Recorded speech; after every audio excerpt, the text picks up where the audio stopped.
mois de Ramadan, on a tendance à mélanger les aliments. Et ce qui en général, ce qui donne des maux d'estomac, d'intestin, etc. Que conseillez-vous pour une bonne alimentation? Alors, une bonne hygiène alimentaire passe d'abord par l'esprit Ramadan. Donc, au-delà du fait que ça soit un mois sacré, Ramadan, c'est une bonne opportunité pour purifier le corps.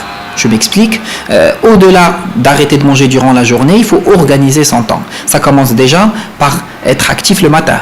Plus on est actif le matin, plus on rentre dans les réserves énergétiques de graisse, plus on passe mieux la journée. Ça commence aussi par faire un peu de sport avant la rupture du jeûne, pour augmenter ses dépenses énergétiques. Et ce n'est qu'ainsi qu'on peut avoir, au lieu d'un grignotage continu, plusieurs repas structurés, 2 ou 3 repas structurés, qui nous permettent d'avoir une bonne hygiène alimentaire.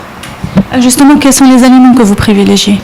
Alors, ce qui est important, c'est d'abord privilégier les sucres lents, surtout au suhoor. Pourquoi les sucres lents? Je parle de céréales, de pain, de flocons d'avoine, de riz.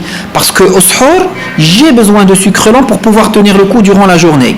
Plutôt à la rupture du jeûne, il me faut des sucres rapides comme les dattes pour pouvoir augmenter la glycémie et surtout s'hydrater.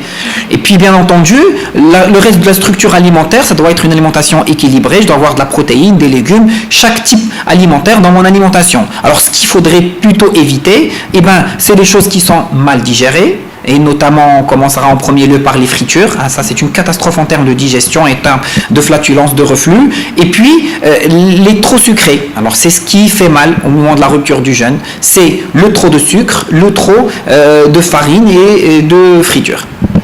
Justement, la nuit, pendant le mois de Ramadan, est plus courte que la journée. Quel est le rythme idéal pour prendre les 3 repas?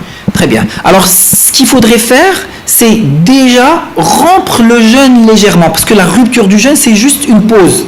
Donc, et pas se jeter sur la table pour tout manger. Donc, ça commence d'abord par le verre d'eau pour s'hydrater, les quelques dattes pour augmenter la glycémie, et puis par la suite, avoir 10 minutes après un repas très léger, juste un bol de shorba, de soupe, ce qu'on peut dans toutes les traditions marocaines.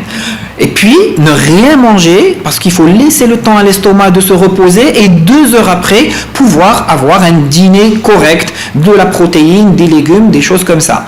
Bien entendu, j'insiste énormément sur l'importance du suhoor. Pourquoi? Parce que si je ne prends pas mes sucres rapides, mes sucres lents, si je ne prends pas mes sucres lents qui vont me permettre de tenir le coup, et si je ne me hydrate pas bien, durant la journée, j'aurai du mal à tenir le coup.